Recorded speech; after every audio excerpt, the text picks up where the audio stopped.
पाकिस्तान के वजीर खारजा बिलावल भुट्टो जरदारी का आज अमेरिका पहुंचना मौखर हो गया। वो कल न्यूयॉर्क के बजाय वाशिंगटन डीसी पहुंचेंगे। बिलावल भुट्टो के अमेरिका पहुंचने में ताखीर की वजह क्या है, बता रहे हैं न्यूयॉर्क से हमारे नुमाइंदे अली अब्बास। जी अली अब्बास, अपडेट कीजिएगा।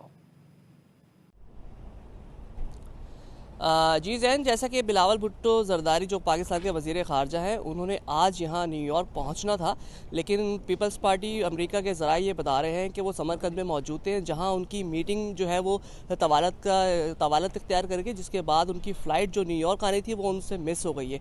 तो वो काफ़ी कोशिश करते रहे कि उनको कोई फ़्लाइट मिल जाए और वो न्यूयॉर्क पहुँच सकें, लेकिन उनको कोई डायरेक्ट फ़्लाइट नहीं मिल सकी, जिसके बाद अब उनकी फ़्लाइट जो है वो वाशिंगटन DC के लिए शेड्यूल है। और लेकिन वो फ़्लाइट आज की नहीं है, बल्कि वो कल इतवार की है। तो वो कल जो बिलावल भुट्टो जरदारी जो है वाशिंगटन DC पहुंचेंगे और उसके बाद फिर वो यहाँ न्यूयॉर्क आएंगे। अच्छा, बिलावल भुट्टो जरदारी को रिसीव करने के लिए जो एयरपोर्ट पहुंचने के लिए जो पीपल्स पार्टी के कारकुनान और अहदेदारान हैं वो बहुत खुश थे और उनमें खासा जोश व खरोश पाया जा रहा था कि वो अपने चेयरमैन से आज मिल सकेंगे, उनकी मुलाकात होगी। लेकिन अब उनको जब ये कुछ देर पहले ही ये मालूम हुआ है कि उनके चेयरमैन आज यहाँ नहीं पहुँच सकेंगे, तो वो खासे मायूस हैं। और बिलावल भुट्टो को रिसीव करने के लिए सिर्फ न्यूयॉर्क ही नहीं बल्कि दीगर रियासतों न्यू जर्सी और ह्यूस्टन और दीगर शहरों से भी जो है कारकुनान यहाँ आ चुके थे। अब हो सकता है कि उन कारकुनान को वाशिंगटन DC जाना पड़े, बसूरत दीगर उनको मज़ीद अपने चेयरमैन से मिलने के लिए एक दिन का मज़ीद इंतज़ार करना होगा। जी अली अब्बास, अपडेट करने के लिए बहुत बहुत शुक्रिया।